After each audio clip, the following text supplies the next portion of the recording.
Welcome to estate cooking. இன்றைக்கி துளசி பனிக்குறுக்கை use பண்ணி நோய் எதிர்ப்பு சக்திக்கு ஒரு கஷாயம் பார்க்க போகிறோம். எப்படி செய்கிறதுன்னு சொல்லி பார்க்கலாம். இதுக்கு தேவையான பொருட்கள் என்னன்னு சொல்லி பார்த்துருவோம். துளசி ஒரு கைப்பிடி அளவு. இது கருந்துளசி. பூவோடையே நம்ம போட்டுக்கிறலாம். இது பனிக்குறுக்குன்னு சொல்லுவாங்க கேரளாவில், தமிழ்நாட்டில் ஓமவல்லி இலைன்னு சொல்லுவோம். இது ரெண்டுமே வீட்டில் இருக்குது, அதனால் நான் உடனே பறிச்சுக்கிட்டேன். இது ரெண்டுமே வீட்டில் வளர்க்க வேண்டிய ஒரு மூலிகை.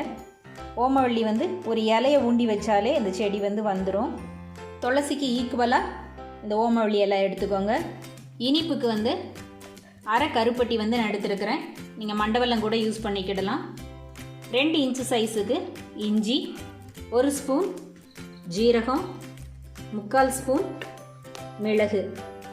இதை எப்படி செய்கிறதுன்னு சொல்லி பார்ப்போம்.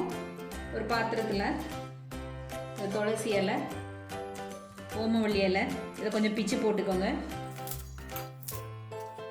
இதோட 1 ஸ்பூன் ஜீரகம், இஞ்சியை இது மாதிரி தட்டி சேர்த்துக்கலாம். மிளகை 2 உடைச்சி சேர்த்துக்கோங்க. கருப்பட்டியையும் தட்டி போட்டுக்கோங்க.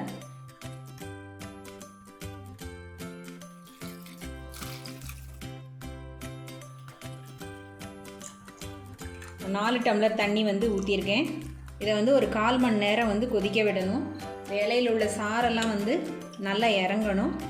இது கொஞ்சம் வற்றி ஒரு 3 டம்ளர் தண்ணி அளவுக்கு வரணும். அப்போனா ரொம்ப நல்லாயிருக்கும். இப்போ இது கூட ஒரு அரை டீஸ்பூன் மஞ்சள் தூள் சேர்த்துக்கிறேன். இதில் சேர்த்துருக்கிற துளசி, ஓமவல்லி, இஞ்சி, மிளகு, சீரகம் எல்லாமே சளிக்கு, தொண்டை கரகரப்புக்கெல்லாம் ரொம்ப நல்லது. இந்த கொரோனா பீரியடில் நோய் எதிர்ப்பு சக்தி ரொம்பவே அவசியமாக இருக்குது. அதுக்கு இந்த கஷாயம் ரொம்பவே ஹெல்ப்ஃபுல்லாக இருக்கும். உங்களுக்கு தொண்டை ஒரு மாதிரி இருக்குது, இல்லை சளி பிடிக்கிற மாதிரி இருக்குன்னா இந்த கஷாயத்தை போட்டு குடிக்கலாம். 3 நாள் தொடர்ந்து சாப்பிட்டாலே சளி சரியாயிடும். குழந்தைங்களுக்கும் இது கொடுக்கலாம். ஈவினிங் டீக்கு பதிலாக நீங்கள் இதை குடிச்சிங்கன்னா உடம்புக்கு ரொம்ப நல்லது.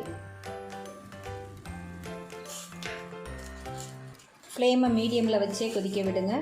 கொதிக்கும் போதே அந்த கஷாயத்தோட மனம் நல்லாவே தெரியும். கஷாயம் ரெடி ஆயிடுச்சு, இறக்கிடலாம். நல்ல மணமாக இருக்குது. நோய் எதிர்ப்பு சக்தியை கொடுக்கக்கூடிய இந்த துளசி கஷாயத்தை கண்டிப்பாக செஞ்சு பாருங்கள். இந்த மழை நேரத்துக்கு இது ரொம்பவே நல்லது. இந்த வீடியோ பிடிச்சிருந்தா ஷேர் பண்ணுங்கள், சப்ஸ்கிரைப் பண்ணுங்கள். நன்றி.